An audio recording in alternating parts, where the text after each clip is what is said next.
Okay, what's up everyone? It's Mo, Backwoods Adventure Mods. Today we're here with one of our latest accessories. That is our Dogbone traction board mount. It kind of comes like this, all powder coated, all one piece. Makes it a little easier to set your pins and the distance you need for them versus having two separate pieces, having to do the math and the measurements and stuff like that. So it's one piece design. Not only can you mount max tracks to it, but you can mount Rotopax right here. We give spots for that. So if you want to mount this to the side of your rig and have a couple Rotopax hanging off, you can do that as well. But we're gonna go over how to install this, all aluminum, powder coat, shipping free. It's gonna come with a couple bags of hardware. This right here will be if you're planning to attach this to like an extrusion style rack. It'll be a couple T-nuts and some hardware for that. You can put those through here and hammer it down. And this right here, like we're gonna use on our bedside, this will be your just standard 1/4-20 button head. These are 5/32 button heads and then a 7/16 nut on the end of that. Nylock nuts and everything, so once you tighten it down, it's gonna stay secure. That pretty much goes over the hardware for this. We'll get into the install and have this thing mounted before you know it. Set my hardware out where I'm gonna need it. I'm gonna kind of get this centered where I want, and it doesn't have to be exact because there's slots right here, there's slots right here, so the stuff we're gonna be using we'll all be able to slide back and forth. I'll just want to make sure I'm started in the right hole so that when I go to tighten everything down, it's all gonna hold tight. So how I'm gonna do this, kind of hold this here, get one of my bolts through, grab one of my nuts here. So I've got one started up top there, come over to the other side, hanging nice and good for me now. That was definitely a tool that I'll probably need later. I know, because I only brought tools that I'll need later. Get another one right here, kind of stack them on top of each other. And I went pretty wide on this since we are gonna store max tracks up here. You know, if you're gonna store something else, maybe a little tighter, you know, something just in the center, maybe you can button that up. But with that wide platform, I want to fasten it down as wide as I could.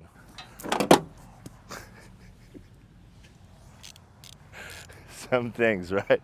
You just can't win. This one I may need a buddy for. We're gonna give it a whirl, but I kind of like where it's at with this Tacoma. It's super easy to line up.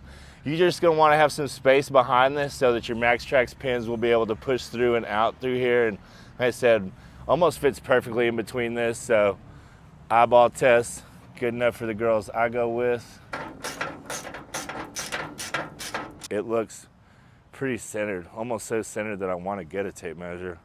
Got a real Lufkin eye going. That right there is what we call an Arkansas exhaust. What would you think if I told you that was a Mercedes and not a short bed Chevy from the 90s? Blown away, right? It was a Mercedes. Our next step would be to get some max tracks pins, push those through here. But before that, we're gonna pop these deck panels off and we're gonna go over the install on, you know, what you would find on your normal extrusion style modular type racks. We're currently on our bed rack, standing up here, hanging out on some deck panels, super convenient for this. But this is the T-nuts and stuff that it's gonna come with. Same as before, you're gonna get 4 of each, 4 nuts, 4 bolts. And the good thing about this, it's not just for our rack, you know, anything that accepts T-nuts or carriage bolts that can slide up, you'll be able to use this with your product as well. EDC.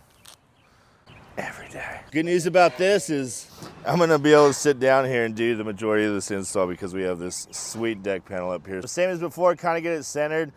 With these, where our extrusions line up, you can kind of see we've got these holes, but if you don't, you can use these slots right here and you'll be able to slide it back and forth, get it centered, get it where you want. We'll start dropping these in. Pro tip on these, a lot of times I like to squeeze these ball bearings in that are on the back side of them. And it seems like it makes them push in a lot easier. There we go. Get my gapping right. This is where that Allen key is gonna come in pretty handy, or if you got these sausage fingers, you can get them in there and kind of get them where you want. So I'm just getting all these started. You can see they're not very tight or anything like that. You can measure this out, but I'm feeling like I've got it going for me today because that looks centered as can be. Go back through here, tighten these down.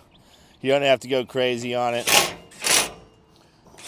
Mount your max tracks pins and then throw your boards up here. But like I said, super easy install. You're gonna get hardware for both, whether you want to mount it to the side of your bed rack or up to the top of your roof rack. That basically covers this install. If you have any questions, reach out to us, backwoodsadventuremods.com. Give us a shout. myself, J.O., who's manning the camera. We always love hearing from y'all. This is what we do, fortunate to do it. So I hope this helps. If there's something we failed to cover, like I said, give us a shout.